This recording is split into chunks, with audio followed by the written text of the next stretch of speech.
अरे वश रोमी टर्न अंदर में से लाइट आगे आगे फोकस राइट अबे राइट राइट राइट पीछे साइलेंट रहो टेंशन वाली आवाजें सुनो ऑलरेडी साउंड आ रही है दादा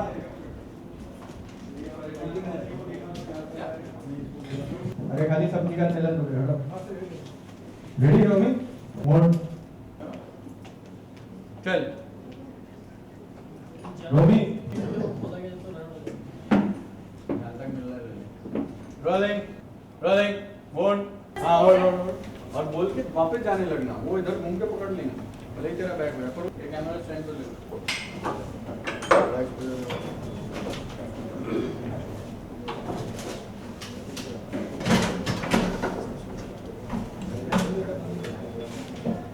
और बढ़ाना अंदर वाला मूड तेरा मैच कहाँ है रमन का टाइट करो दर्शक समझाने के लिए बस कोशिश कर रहे हैं मेरी लाइफ भी बकवास है मम्मी जी। कहीं ना कहीं तुम लोगों के लिए भी डिफिकल्ट है ये सब कुछ कि अचानक से एक और शॉक रोल अबे तुम लोग घूम के हो क्या रोल करो थोड़ा सा हाँ आप लोग नीचे बोलना थोड़ा लेके रोलिंग मोड बस पकड़ने से ले लेना कट ये वो बड़ी जबरदस्ती वाली लगी इसमें आइए मत अभी जो लाइनें बोले वो वही बोले रोल रोलिंग कट हाँ ओके हाँ विषय घटो ना नीलू का क्या काम है बीच में हाँ आ जाओ नीलू उधर वहाँ खड़े हो जाओ कोने में चुपचाप फोकस हमारा नील की दुकानों और सॉरी रोल रोल हाँ और एक और रहते थोड़ा सा ना उनको आगे आ जाने दो तुम तो लोग थोड़ा सा एक कंफ्यूज हाँ और मैं से बोलना थोड़ा सा उठा नहीं रमन थोड़ा सा यहाँ से उठाते रहना पड़ेगा बट मैसेज वाला देखिए हम पहले इस बात से बहुत दुखी थे कि रोमी एक्सीडेंट की वजह से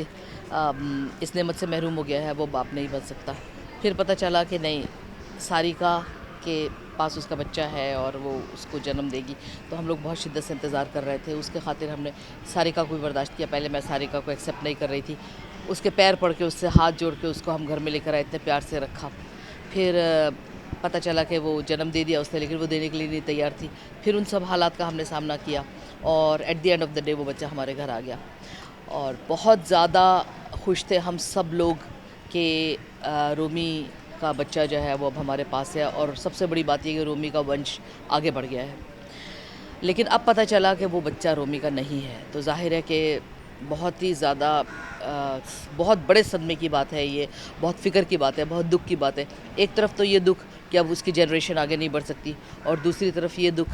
कि जिस बच्चे को हमने अपनी पलकों पे रखा था आंखों पे रखा था और इतना लगाव इतना प्यार था उससे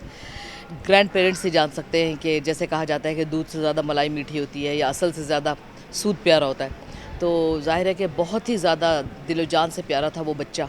वो जा रहा है मासूम है उसका कोई कसूर नहीं है लेकिन उसे नज़रों के सामने भी रखें तो क्या होगा वो याद दिलाता रहेगा सारिका के धोखे की और उससे भी ज़्यादा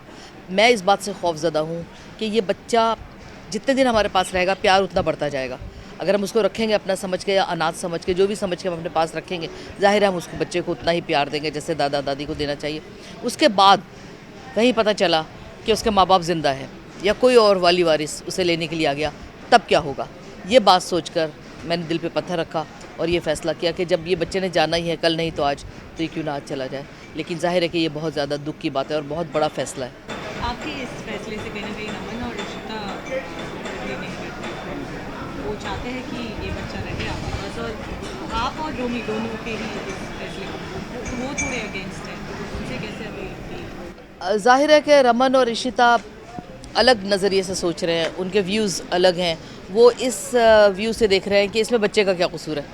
इसकी माँ ने धोखा किया तो मैं तो उस बात को भी मानने के लिए तैयार नहीं हूँ कि इसकी माँ ने कहाँ धोखा किया